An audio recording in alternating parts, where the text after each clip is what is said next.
The Quaker language that speaks to me is feeling under the weight. If you really feel under the weight of an injustice, you're going to act in a different way, I think, with a sense that what you do is important and that trying to do something that might make a difference is important, not just doing something symbolic. Like the bumper sticker is not going to cut it if you really feel under the weight. I'm not against bumper stickers. I've had plenty, but you know what I'm saying.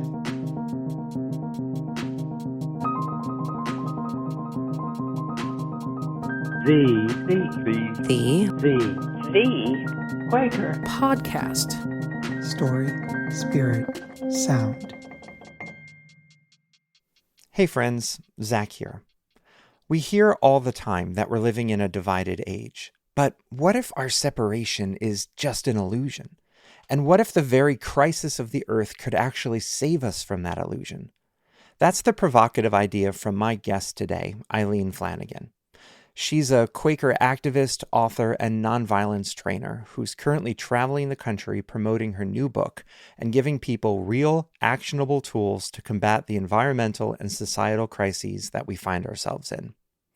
Here's our conversation.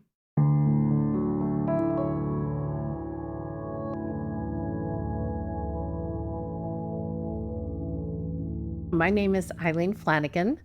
I'm a member of Chestnut Hill Meeting in Philadelphia, where I have a minute of religious service to support my work as a writer, a teacher, an activist, a trainer, trying to follow spirit in this crazy period. And a lot of my work has focused on climate change, but also skills of nonviolence that can be used on other issues as well. Your work is so important right now. Both in terms of organizing around the climate and organizing against authoritarianism and simply organizing in general, building coalitions among disparate groups of people who all have a common interest. And I think the subtitle of your book, Common Ground, which is How the Crisis of the Earth is Saving Us from Our Illusion of Separation, that struck me so hard. I said, oh my goodness, I really hope that she's right. Well, and I'll just say on that subtitle, I hope it's right too, but that line actually came from spirit.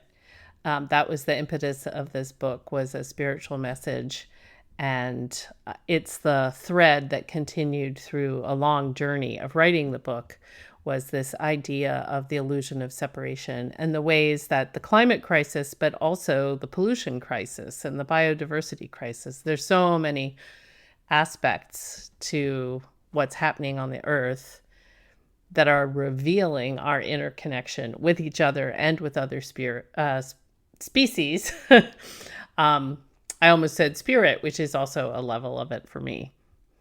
So why this book, and why now? Well, I do feel like Spirit decided it would be published now. I would have been happy if it had been published 5 years ago, or maybe even 6, I was eager to write it quickly because climate change is urgent, so I should get it out there. But things kept happening. COVID, which is a brief chapter in the book, because many of the lessons of COVID are parallel. We're all affected, but not equally, things like that. It was definitely a lesson in the illusion of separation, right? Things kept happening that changed the book a little and that took longer. But in hindsight, I think why this book was because that message had resonated so deeply that when I started feeling like I wanted to write another book, that was just the idea that was clearly there. The timing now feels to me perfect because so many lessons in the book relate to the struggle against authoritarianism, of how people can connect, the power of nonviolent strategies, the power of listening to spirit. I think there's a lot in it that feels perfect for this time. So it's a reminder to me about being impatient, which is probably my biggest spiritual struggle. You're in good company. I feel like that's a Yeah. pretty common struggle. I don't have a monopoly on it for sure. But I will say it's actually one of the lessons of the book. There's a few chapters that feature Indigenous-led struggles. And one of the things I've really appreciated and learned from Indigenous people is a worldview that emphasizes the long term. I think any of these issues, whether it's protecting democracy or protecting the climate, we have this sense of urgency that is not made up. There are good reasons for it, but there's also a wisdom that comes from taking the long view of things. I understand that there's wisdom in that balance, but I will also admit to struggling with that wisdom, because it does feel like I don't have time to think about what is going to be the effect 7 generations down when my children are affected by this, and that I need immediate action, and I need to go out and lock myself up to an oil rig or something to get them to stop drilling, and I don't know how to be patient and not be frustrated and hopeless. Yeah, there's a lot in there that I think resonates with a lot of people right now. So I just want to tease it apart a little bit. The Indigenous-led struggles I'm thinking about did have people going and chaining themselves to the equipment. So taking a long view doesn't mean that you don't feel the urgency of acting now. It might actually make you feel more urgent about acting now if you understand, what the impact on 7 generations will be. So it's not, I said patience. I think there's a difference between being impatient with things that just naturally need time to evolve. That's different than the kind of impatience with injustice, right? I just want to make that distinction. Dr. King wrote in Letter from a Birmingham Jail about being criticized for being impatient to stop racism. And he was like, no. So there is something about the Quaker language that speaks to me is feeling under the weight. If you really feel under the weight of an injustice, you're going to act in a different way, I think, with a sense that what you do is important, and that trying to do something that might make a difference is important, not just doing something symbolic.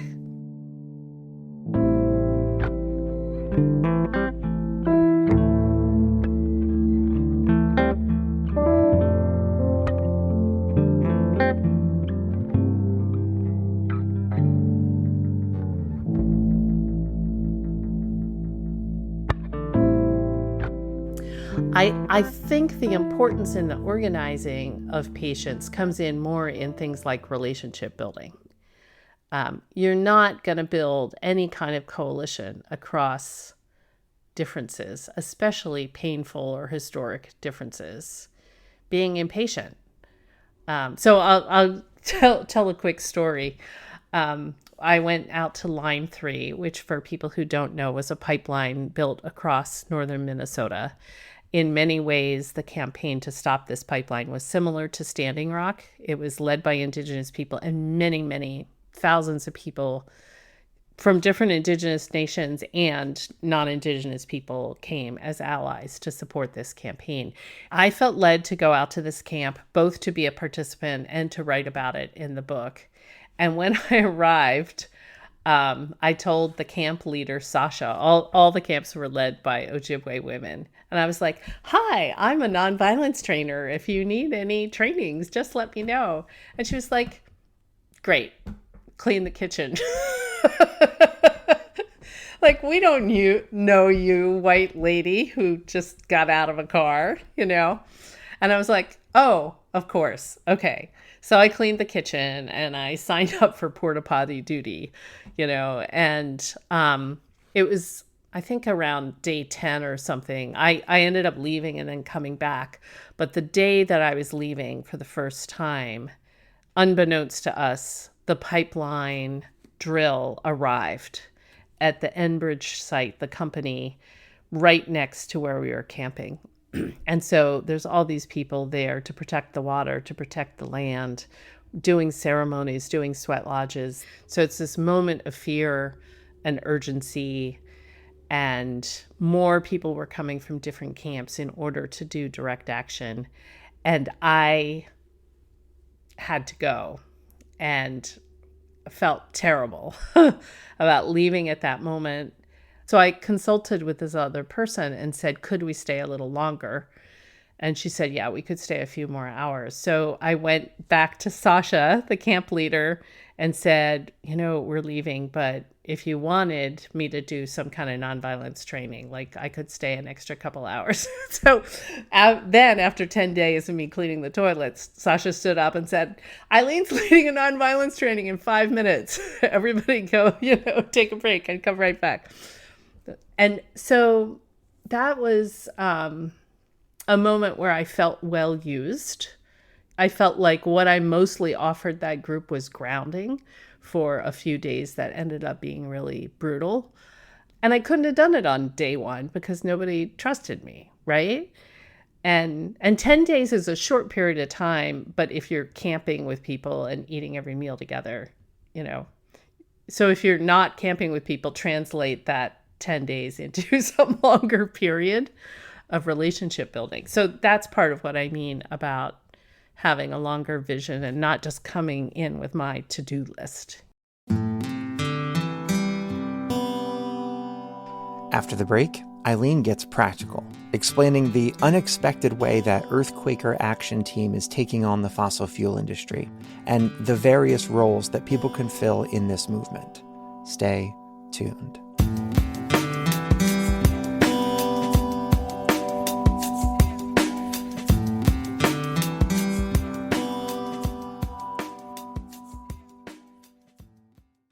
I recently had the pleasure to visit Westtown School, a Quaker day and boarding school in Westchester, Pennsylvania.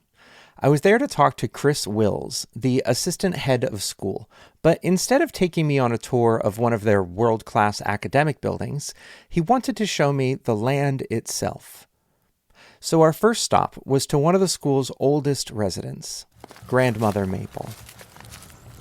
Grandmother Maple is this tree that we use predominantly in our Farm and Forest program, which is our lower school science curriculum. And I think what's particularly special about that program is that it's really emphasizing for students to build this natural connection with the world. And so when students come and get to meet Grandmother Maple, they come here in first grade, and what they always do is they come up and they put their hand on the tree as a way to introduce themselves to it and to feel like the living nature of the tree as well. Chris explained that this simple act, this connection to nature, isn't just a science lesson. It's the foundation for everything that they do. I always say the learning at Westtown is really about relationships. It's about relationships with yourself, relationships with other students, relationship with ideas, and then relationship with the natural world.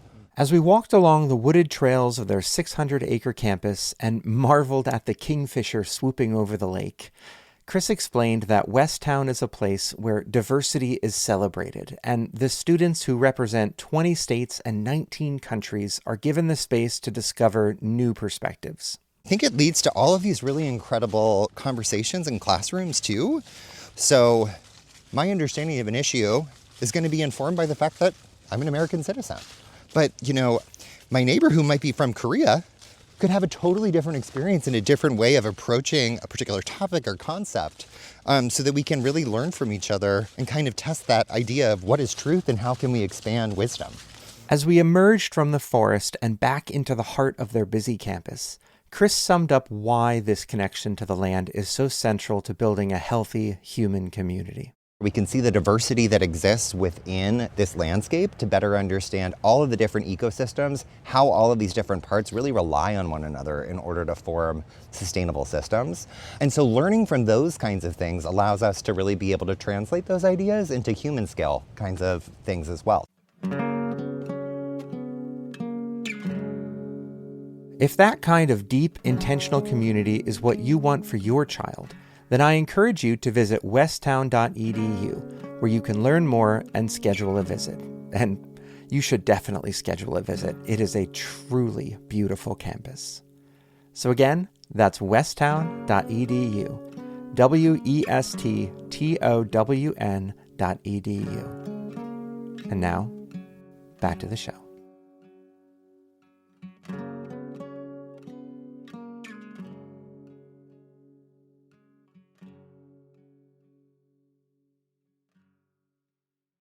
Can you tell us about Quaker Action Team? Sort of where it came from? What is the driving mission behind it? What are your tactics? What should we know about this organization? Quaker Action Team grew out of a gathering, a Philadelphia yearly meeting in 2009 that had a theme. I think it might have also been around right relationship, but definitely climate change and environmental concerns were one of the major topics. And George Lakey gave a talk, and this relates a little bit to what we were saying before about the urgency thing. For those who know George, he is a long time peace and justice activist who has a sense of urgency about the times, right?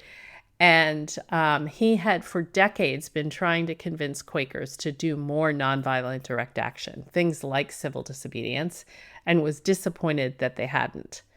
And before this talk, not many people know this story, before this talk, he had a sort of internal letting go process. And he was like, you know what? They might not listen. All I can do is make my best case. And so instead of kind of finger wagging at Quakers, he just came with this beautiful message of, if we really believe climate change is going to be catastrophic, maybe we should try some tactics that have worked historically. And he told amazing stories about Quakers being brave and putting themselves in the way of injustice. And it was very moving. It like people felt spirit in the room. And during the sharing afterward, there were people who stood up and said things like, show us the way. We want to hear, like, what is the most radical thing that we could do to work on this issue? And out of that, a small group of people got together and chose the mission of working for a just and sustainable society using nonviolent direct action. So that's really our core. And our niche so far has been taking on corporations that are profiting from climate destruction and challenging them directly. So we do civil disobedience from time to time, but not all of our actions risk arrest. At FGC gathering that was at Haverford in 2024, we had 300 people walk up the road and sit down and have meaning for worship in Vanguard's driveway. And so we'll have tactics like that are disruptive, but in a nonviolent way. And it was really powerful worship. Many people shared that experience of it. Sometimes we visit decision makers in their homes, kind of in the spirit of John Woolman. I'm going to speak to that of God in you and point out all the things you're doing that are not in alignment with that. So we use a variety of tactics, and in the Vanguard campaign, moving money is one of them. We're finding more and more organizations are starting to move their money out of Vanguard, along with many individuals, as an act of integrity, but also collective action to pressure this institution that is the biggest investor in fossil fuels in the world. It's been also a powerful campaign for me personally, because I was finishing this book research and found out that every one of the companies people were fighting in the places I visited, Vanguard was either the top investor or one of the top ones. So another illusion of separation is that our money is not in things that we don't believe in. You know, we are connected on many, many levels, and financially is one of them.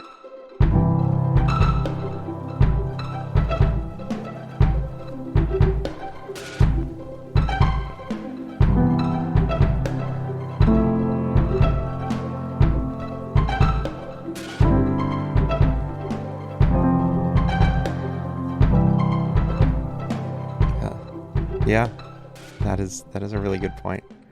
I'm wondering about people that want to get involved, people whose hearts have been moved. They feel the call of the movement of the Spirit to get out and do something about this. Could you share with us a little bit about the different roles that are out there for people that want to get involved? Sure. There are different frameworks with different terminology.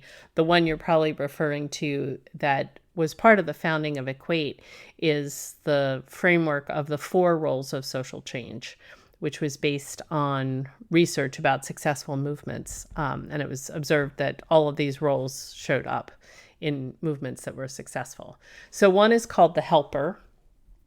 And that could be, if you think of the civil rights movement, there are now books coming out by the women who made all the meals for all the marchers, right? So it could be feeding the hungry in your community because Medicaid just got cut, but it could also be feeding activists or being medics, basic care of people. But the helper also is basically helping on an issue without taking on the system.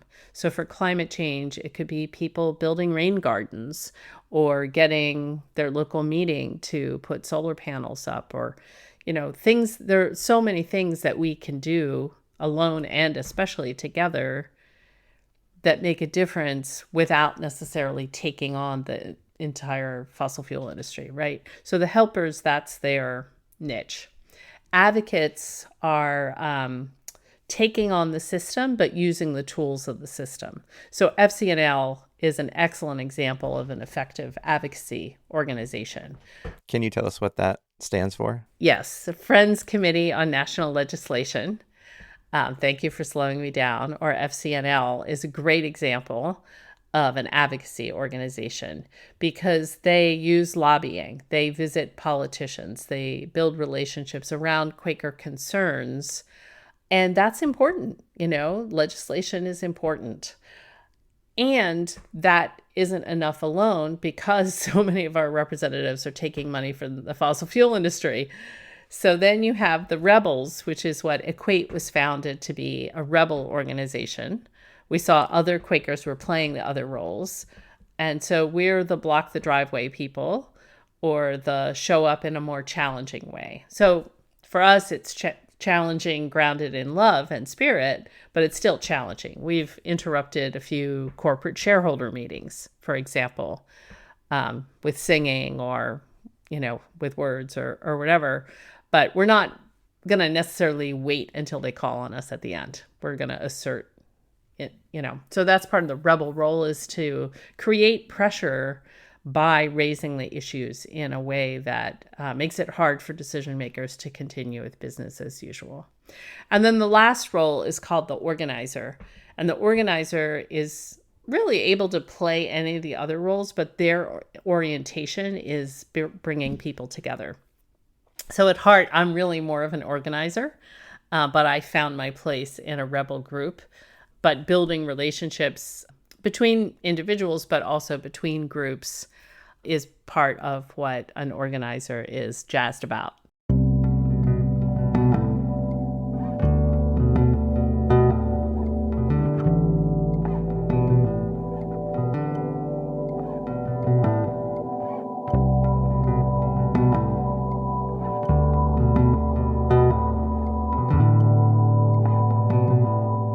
So there are certain roles that you feel more naturally called to, but you can float between these as the time demands. Yeah, absolutely. And I do think all of them are valuable. They're all needed. And I also think that many of us were trained to be helpers or advocates. Those are kind of, what I learned in Girl Scout camp or or in Catholic school or whatever. Not that many families raise their kids to be rebels. And so I think it takes a little more discernment sometimes for people to realize I'm actually feel called to do this thing that is really against how I was socialized. So for example, when Equate has gone to visit decision makers, when we first started doing that, many activists call it bird dogging, when you kind of personally pressure. And Quakers didn't like that. It sounds violent or hunting or something. It was, so we reframed it as spotlighting. And so we're going to go and shine a light on what people are doing. But many people have said, like, oh, I was raised middle class and we don't confront people, that spiritually I have to do some work to follow this leading.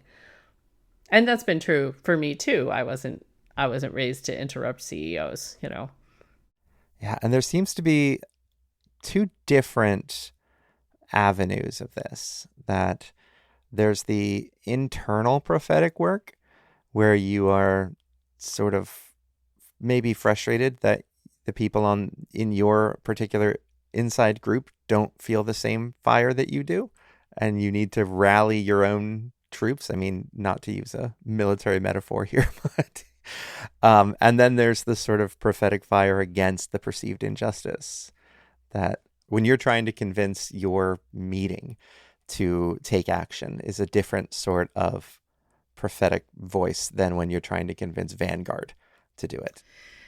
Yeah, and I think I've been thinking a lot about what is the role of our monthly meetings in these times.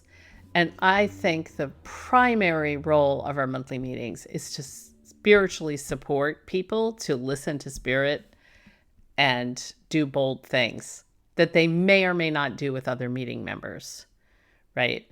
So, I mentioned the pillars of power. Daniel did a slideshow recently where he had drawn all these pillars of power of authoritarians, like the business community, like the federal government, like universities. Like there's a whole bunch of them. And when I looked at it, I thought there are people in my monthly meeting in every one of those except the military, right?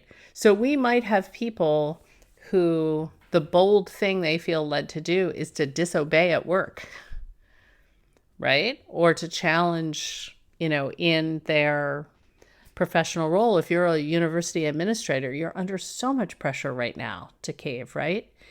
And are we as friends ready to support those people and give them clearness committees and challenge them a little bit, I think that's really, really important.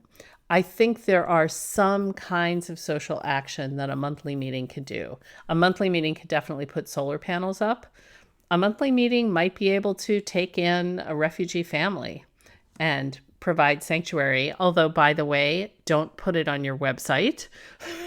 I think we have to realize that, no, this is the first time in history that Quakers might be playing this kind of sanctuary role. Since the internet, I don't think we're thinking enough about how to make sure people are safe, that we're not just posting our minutes everywhere. But that said, that's the kind of thing a meeting can do. A meeting can form, like my own meeting is trying to help inform people about other opportunities for activism. They're starting a listserv. So if you want to go to the big march, you can go with meeting members and carry a Quaker banner. I think that's all great. But other kinds of direct action, like the kind that Equate is doing, I don't think monthly meetings are set up to be those vehicles. And so Equate was not formed under any meeting. It was people from a bunch of different meetings who felt the same leading, who found each other and came together. And I think we're going to need some of that during this period. There are going to be people who have a leading to maybe go worship outside of ICE. Maybe they're going to feel led to go visit those ICE members at their houses in the spirit of John Woolman, not as doxing, but as challenging, what is it doing to your spirit to rip families apart? I don't know. Maybe people will feel bold to do that sort of thing. They're never going to do it if they wait for their monthly meeting to approve it. Those folks are going to need to find each other and then have their monthly meeting praying for them hard.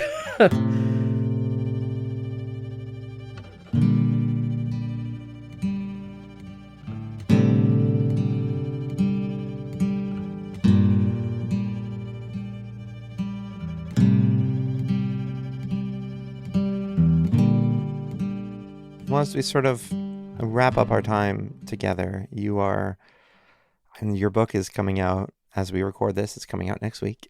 You have your launch party tomorrow, and then you are going on the road for a number of months to go do trainings and do talks and to promote the ideas within as you send this out into the world to be received. And, you obviously don't have any control over how your work is received. What are your sort of hopes and dreams for it? What do you hope that it does out in the world?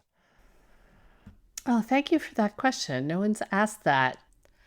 I hope it encourages people to find their peace in a group.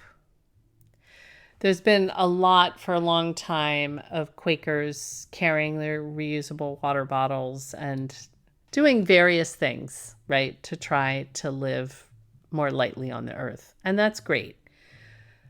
But that is not going to transition us off of fossil fuels when the Exxons of the world are giving so much money to our politicians. So whichever level you feel led to work with, even if it's doing the conservation stuff, like find a group of people to do it with. I think if there's one thing I would want people to do, it would be that.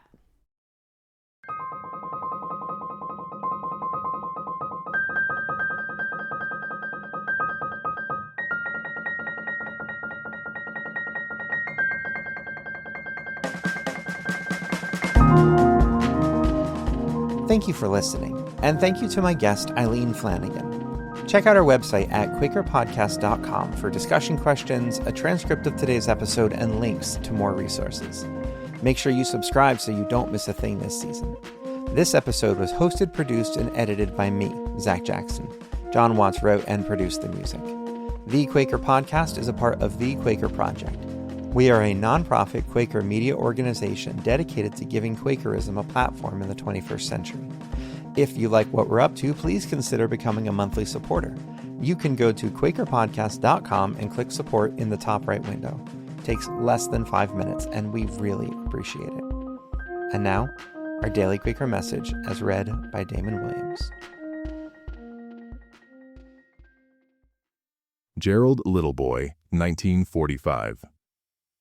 For some, it is right to give their whole lives explicitly to concrete forms of service, but for most, their service will lie in the sheer quality of the soul displayed in ordinary occupations.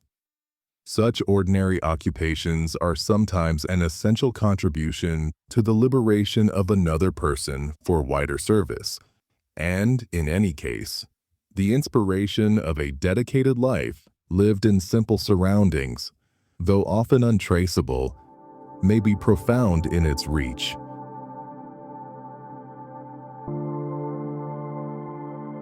To get Quaker wisdom in your inbox every day, go to dailyquaker.com. That's dailyquaker.com.